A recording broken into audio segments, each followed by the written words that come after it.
Hello viewers, আসসালামু আলাইকুম। Shade বিল্ডিংয়ের ট্রাস্ট কীভাবে রেট্রোফিট হয় আজকে আমরা এটা দেখব। যখন এই শেডটা তৈরি করা হয়েছিল তখন এই ট্রাস্টের ভার্টিক্যাল এবং ট্যাপার অ্যাঙ্গেলগুলো ওয়েল্ডিং করা হয়নি।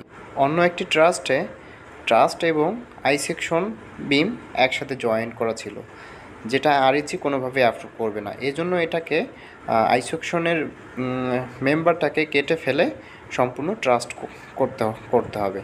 এজন্য প্রথমেই আমরা আই সেকশনের মেম্বারটাকে কেটে নিচ্ছি। কেটে নিয়ে এটাকে নামানো হচ্ছে এবং পরবর্তীতে এটাকে ভার্টিক্যাল এবং ট্যাপার অ্যাঙ্গেলগুলো জয়েন্ট দিয়ে ট্রাস্ট করে দেওয়া হবে।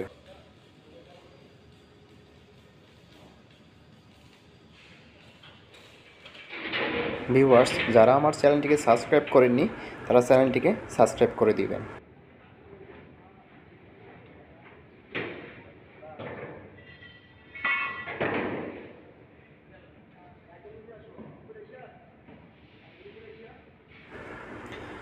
ভিউয়ার্স, দেখতে পাচ্ছেন ট্রাসটিকে ওয়েল্ডিং করে কমপ্লিট করার পর এরকম ভিউ আসছে।